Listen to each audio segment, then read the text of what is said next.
What's up, everybody? It's Brandon Locaron here, and today we are talking about how to pick the best tenant for your property. That's right. We're going to talk about a little bit, essentially how to pick the best tenant and why you want to have the best tenant. So, first of all, I would like to say it starts off with the property and the location that you're investing in. A lot of people just think because there's great cash flow in certain markets, it must be a great investment.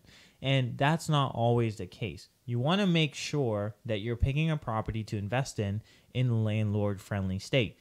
And what I mean by that is that the states kind of tend to are either even or they tend to favor landlords versus tenants, because if and when you have issues with your tenants, you want to make sure that the law is in your favor, or it's at least a fair and just, thing that there's rules in place. For instance, I had clients during the pandemic in certain states, and they were not able to get their clients out. There's still people to this day that have not paid rent and are still in people's property because of what the government was able to do to protect those people.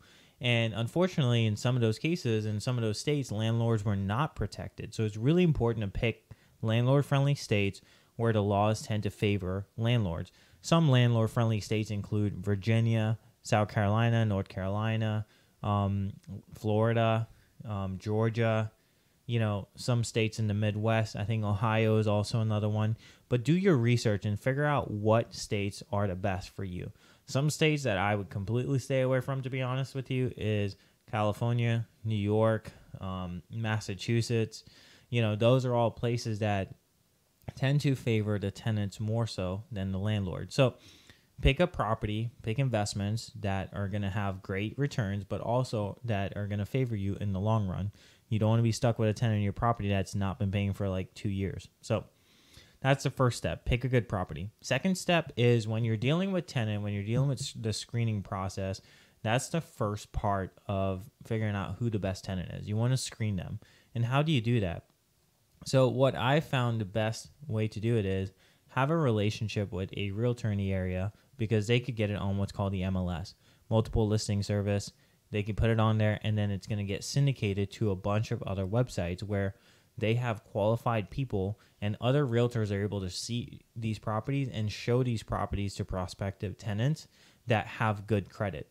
So most realtors, when they're showing it like similar to, purchasing a property, they can show those listings in the same way and market it the same way. And a lot of people don't know that, but that's a huge benefit of having an investor-friendly realtor, one that really understands what the tenant screening process looks like, so they can help you screen for tenants.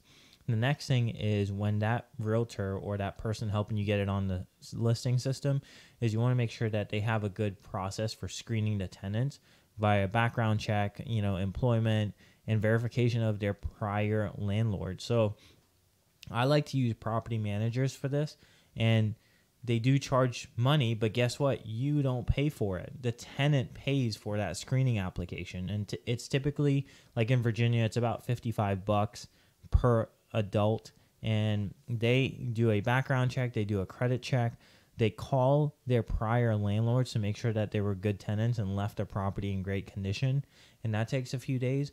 But I'm telling you, it's so worth it, so that way you can have the best tenant in the property.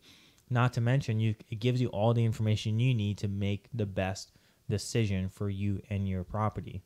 And this, with this information, you're able to kind of have like a good tenant. It's already set up and you're ready to go. So always hire a good realtor, hire a property manager to do the screening process, and make sure that they have a system in place where they're able to do background checks and they're able to do credit checks as well as their prior landlord checks. Now, the next thing is, once you get it rented, you're going to want to make sure that you issue out a lease that is favorable to you. I don't recommend, going for 36 months. I kind of recommend, doing, 1 to 2 years. You don't want to do less than a year, because you just spent all that money paying the realtor, paying the property manager. So you want to kind of get some sort of return. So I recommend like every 2 years. And then that way, if they feel like staying there, then you have the opportunity to, make the rent a little bit more so that you could get better returns, because rents will go up. And remember, one of the things with rents that you want to think about is it lags behind, right? And what I mean by that is while property values have been skyrocketing, rent did only after, though, property values go up. And the reason for that is because people are generally locked in for 2-3 years on a lease, and there's really no way for their landlord to raise rents on that property. Now, what they can do, though, is once those leases are up, then they can raise rents. And that's why we saw a delayed effect after that pandemic that rents increased by about 18% in the DC metro area. But that allows you to think about that. So like, remember, rents typically will lag behind property value. So I expect another spike here soon, especially with where the market is going, and there's going to be opportunities to raise rents and make some more money. So remember, choose a good property manager, choose a good realtor to help you find a good tenant, and then make a favorable lease with that tenant. Also, determine whether or not who wants to pay for what, right?